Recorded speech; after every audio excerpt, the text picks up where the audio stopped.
अपनी लाइफ में अगर आप वो चीजें देखना चाहते हो जो एक विश्वासी, आम विश्वासी कभी नहीं देख सकता, जो एक नॉमिनल सा बिलीवर जो हर संडे सिर्फ चर्च जाता है और अपनी ब्लेसिंग के लिए खुदा से हर वक्त मांगता है, वो कभी वो ब्लेसिंग्स, वो आशीष, वो सामर्थ नहीं देख सकता जो वो विश्वासी देख सकता है जिसने ये ठान लिया हो कि मैं अपने घराने समेत यहोवा की सेवा करूंगा। क्योंकि सेवा करना सिर्फ प्रेरितों का काम नहीं, पास्टर्स का, प्रॉफिट्स का, इवेंजलिस्ट का और दूसरे लोग टीचर्स का काम नहीं। बाइबल बताती है, यहोशू ने कहा तुमने यहोवा के काम देखे, तुमने समुद्र को तो भाग होते हुए देखा है, आसमान से खाना बरसते हुए देखा है, चट्टान में से एक सोटी के साथ पानी निकलते हुए देखा है, तुमने बड़े बड़े राजाओं को मार दिया जबकि तुम्हारे पास कुछ नहीं था, तुमने बड़े बड़े यहोवा के काम देखे, लेकिन अभी भी तुम परमेश्वर की सेवा नहीं कर रहे हो।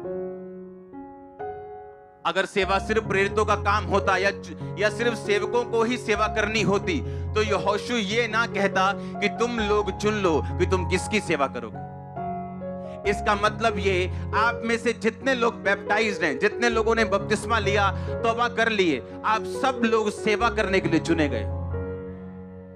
और मैं आपको बताता हूं, जिस बंदे ने इस धरती के ऊपर परमेश्वर की सेवा की है, उसका वंश कभी टुकड़े नहीं मांगे उसने। मैं आपको सच कह रहा हूं। और सेवा करने का मतलब यह नहीं कि आप चर्च खोल लो या आप इवेंजलिस्ट की तरह भाग जाओ। मैं आपको बताता हूं, सेवा कई तरह की, सेवा कई प्रकार की।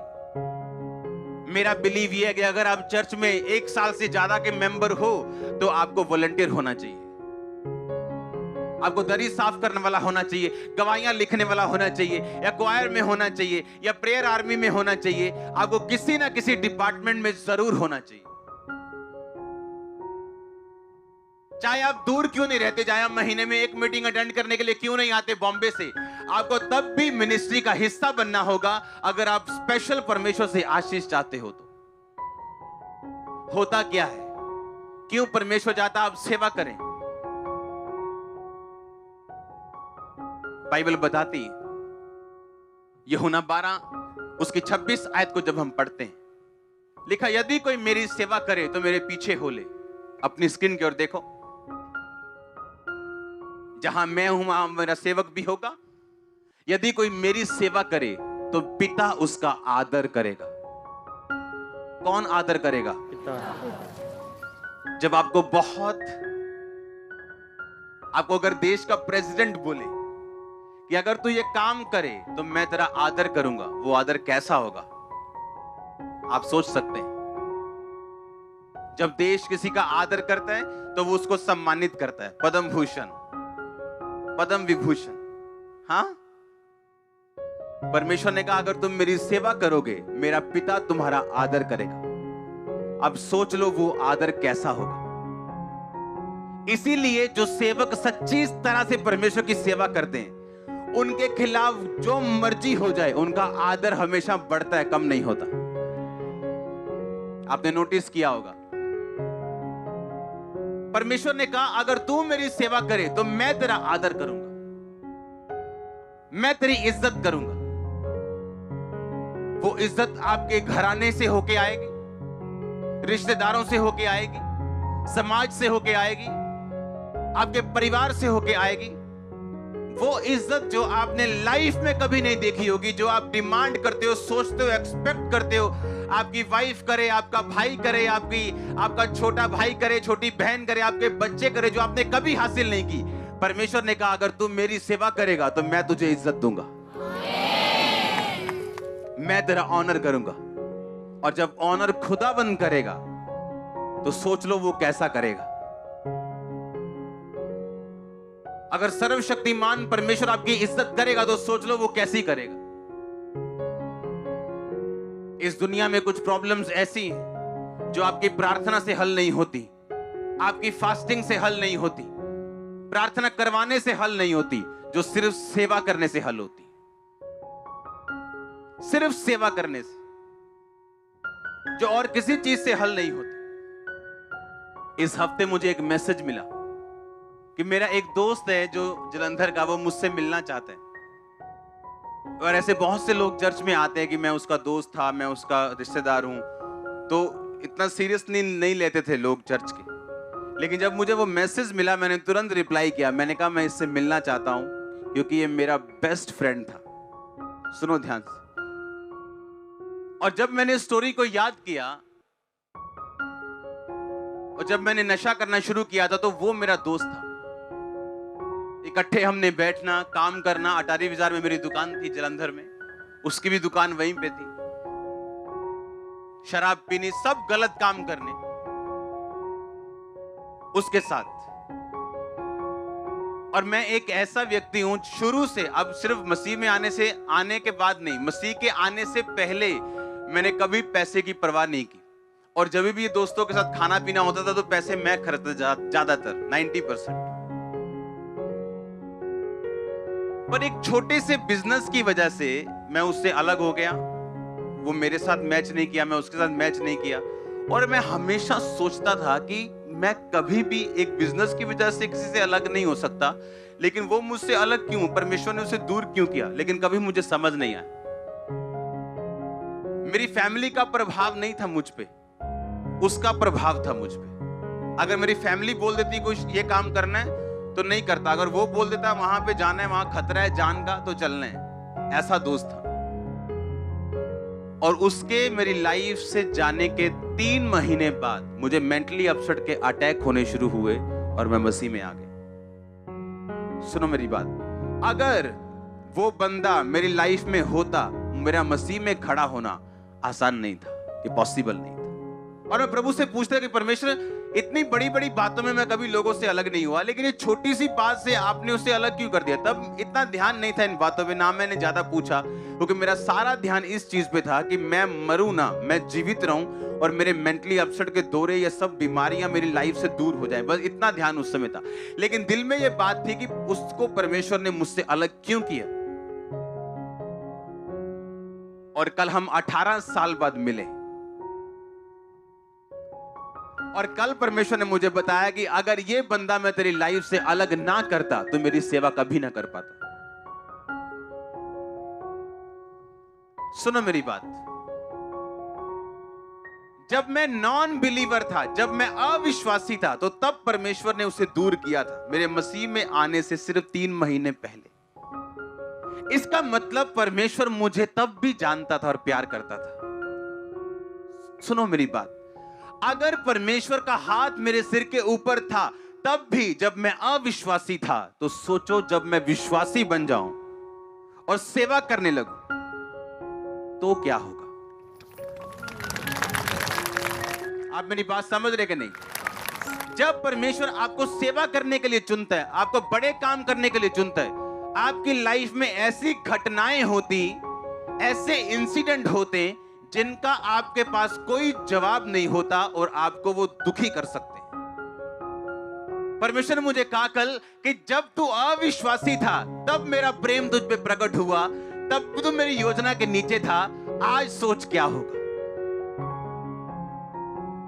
आप जब अविश्वासी थे तब परमेश्वर ने आपको अपने पास बुलाने के लिए क्या क्या स्कीमें लड़ाई हैं, और जब आप उसके पास पहुंच चुके हो, बैप्टाइज्ड हो चुके हो, पाप और पवित्रताई के बारे में जान चुके हो, परमेश्वर को समझ चुके हो, बाइबल पढ़ते हो और प्रार्थना करते हो, सोचो आपका फ्यूचर कितना ब्राइट है। ये सूर्य अंधेरा लगेगा आपकी ब्राइटनेस के सामने।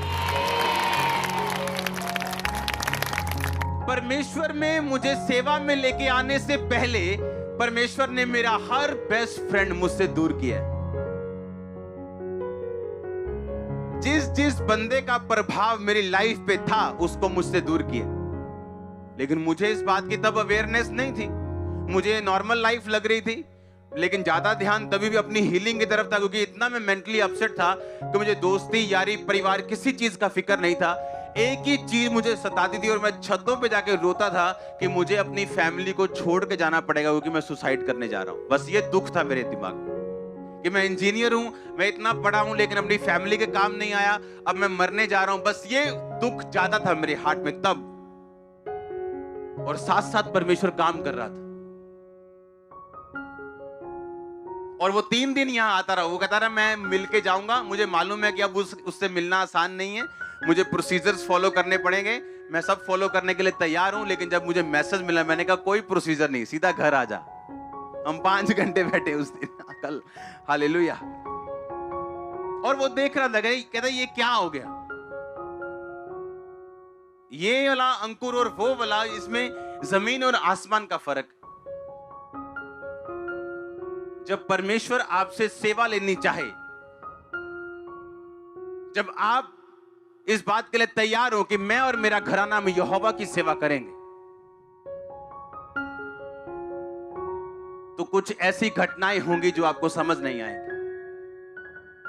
पर आप उन 10 सालों में, मैंने कहा 2004 से लेकर जब मैं प्रभु में आया 2014 तक, मैं एक अकेला इंसान रहा हूं।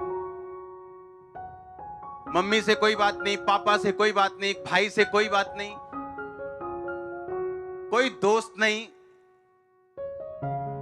सिर्फ एक स्पिरिचुअल फादर, उनसे भी महीनों में एक बार बात हो जाए, 1.5-2 महीने में एक हो जाए, कोई नहीं। इन 10 सालों में परमेश्वर ने मुझे सिर्फ तैयार किया। आप समझ रहे मेरी बात को? आज लोग तैयारी नहीं चाहते, वो चाहते हैं कि रिजल्ट हमें मिले।